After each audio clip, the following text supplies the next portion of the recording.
SummerSlam, maybe that was, that should have happened there as well. I think if you're going to throw big guys at Diesel, this is one of those guys. But again, Undertaker at this point was, he was very much popular in the sense of the word. After this one's done, Matt, I mean, obviously Vince has learned his lesson from the whole Lex Luger experience. He's not going to have somebody's word anymore about, well, if you let me win this, I'll stay, or anything like that. Diesel is now doing the honours, pretty much now. He's doing, the wrestling old school mentality of jobbing out, almost on this one. So, yeah, I mean, it must have, going into this, after what we already know, Matt, about, Razor Ramon giving his notice, and, Diesel at this point had already given it, almost 3 weeks prior to this. It had to be given the Undertaker was the only winner in this, Matt. Overall, do you think that? I mean, I know that back here, this was a time where internet wasn't so, as it is today, and unless you read the sheets, you probably wouldn't know too much about this stuff. Do you think the match itself, Matt, was right? And my question to you, I guess, in hindsight, Matt, is what if here? But if Diesel wasn't leaving the WWF and he didn't give notice, was there ever a possibility that Diesel could have won this match, or do you think this was always going to be the Undertaker? That's such an interesting question, isn't it? And I've often wondered that, like when did the streak sort of become a thing? When was it? I'm guessing at this point. Yeah, I'm guessing at this point it was anybody's game, because he'd only probably, he must have been 4 or 5 at this point, somewhere around there maybe. I'm guessing at this time it was still open, like he could lose a match, and someone like Diesel, who they spent quite a heavy investment on there, actually like making sure that he won his fair share of matches. This could have really been a 50-50 situation. I just think that it kind of went in Undertaker's favour, because they couldn't have him winning because there was no gain to be had from it. Sure. Yeah, no, totally agree with that. Okay, another fun fact here. The April 15th, 1996 edition of the Wrestling Observer's reports Lou Thesz has finally released his autobiography, the 262-page spiral-binded manuscript called Hooker. Don't get the wrong idea, people, by the way. It's a completely different name in wrestling terms. But it's the authentic wrestling adventures inside the bazaar of the world of professional wrestling, which previously has been only available in the Japanese market. Now, I tell you what, Matt, I tried to look this book up. It's very rare, and it's going for a whopping, $3,000. So if you've got that laying around spare, well, there you go, you can invest in that. But yeah, this book is that rare, and of course you're talking about Lou Thesz, who pretty much dominated 4 decades as the main guy. So you can understand why that book would be so wanted. But apparently it's an amazing book. It's one of the best wrestling books out there as far as biography goes. But to get hold of it, of course, is another thing. It's $3,000. That's its lowest. There's even more than that, and that wasn't the best copy either. So you can see where we're going with this one. Okay, mid-April now, and WWF is on tour. They're in Germany, and they're doing their European annual sort of thing. And at this point, Shawn Michaels now is, of course, the WWF champion, and he's now working matches against his buddy at this point, Diesel. And of course, he's winning these matches on the house show circuit. It's also reporting that Razor and Diesel both finish up on the 19th of the 5th, which is coming up. Meltzer says, I believe that after the pay-per-view and TV tapings, both are only going to work the Baltimore, Philadelphia and MSG house show run on the 17th of the 5th and the 19th of the 5th. So exactly on the day. There is no truth to any rumours that Razor Ramon wanted to stay and was turned down. So that's what's going on at that point. Matt, at this point, do you feel like WWF, okay, they know they're going there, so they've just got to do the best to get over their own stars and get Diesel and Razor to basically job? But at this point, Matt, I mean, as much as we're saying this, it's still very much internally, there's a click going on. and of course Shawn Michaels is now the champion, who's probably got even more clout backstage, a little bit more here, to have his best buddy going up against him in these sort of last remaining title matches that he's having on the house show circuit. Is that how you read into it? Oh yeah, I mean, from all the sources that we've ever heard from, that Shawn was a very formidable force backstage, and usually could sort of work an angle to get his own way. Of course, we know at this point Triple H is not at that level, nowhere near that level. But he's been welcomed into their little group, and so yeah, I can't imagine that it would be easy for them four people, knowing that two of them are going to leave, and that if it was just money orientated, and then if they were going to WCW, I'm sure they tried to sell the case to Shawn, that maybe he might have been better off there. Yeah, I'm sure that was going on at that time. We want to roll in now to which would essentially be Diesel's last pay-per-view here, which is another In Your House, and it sees Shawn Michaels, the WWF champion, up against Diesel. So this is a title match here, of course. So he gets quite a decent sort of bow out here, I guess, against his buddy. The match is very well received. It's the best match of the night that they voted for here. The highlights of the main event, reports Meltzer, were Diesel powerbombing Michaels through Vince McMahon's broadcast table, sending the monitors and other expensive equipment scurrying over for cover. McMahon and Jerry Lawler were then forced to announce the remainder of the match without their monitors and standing up so they could see the action in the ring. This is his last bow out, and obviously it's well received. It's a very good match between these two. I'd have to say that the best matches that Diesel's had has either been against Shawn or Brett at this point, 100%.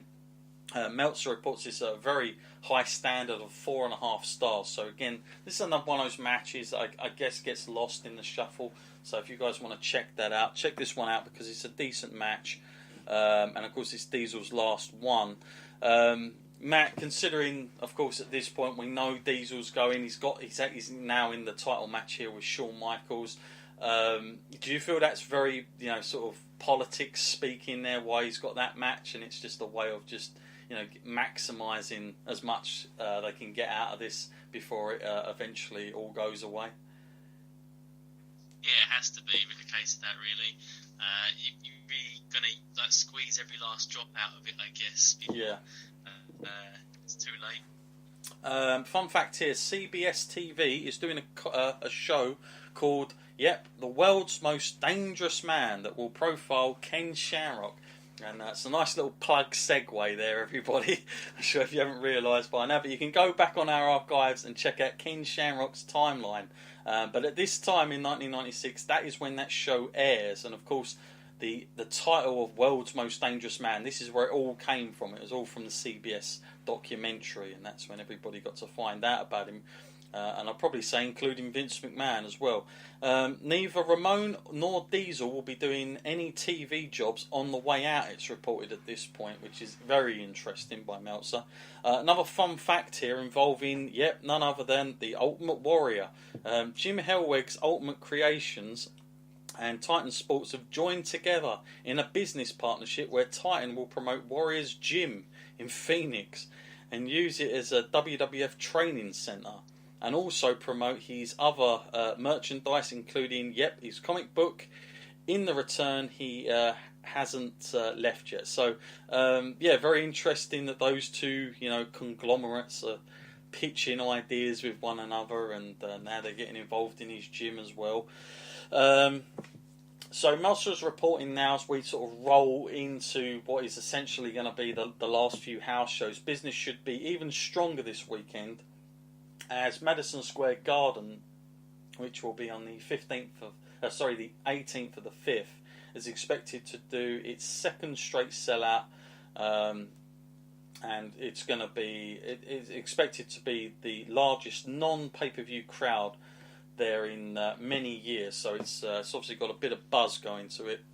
Now, Matt, of course, for everybody that you'd have to be living under a rock if you didn't know this final act. But of course, the final appearance of Diesel and Razor Ramon, Matt, came in the strange. This is how Meltzer reports it. The strange curtain call finale of the Click before the first indoor non-pay-per-view house in WWF history topped a whopping 300,000 in Madison Square Garden. Both Diesel and Ramon, in their final appearances before starting with WCW in mid-June, were the recipient of chants "You sold out" and "Please don't go."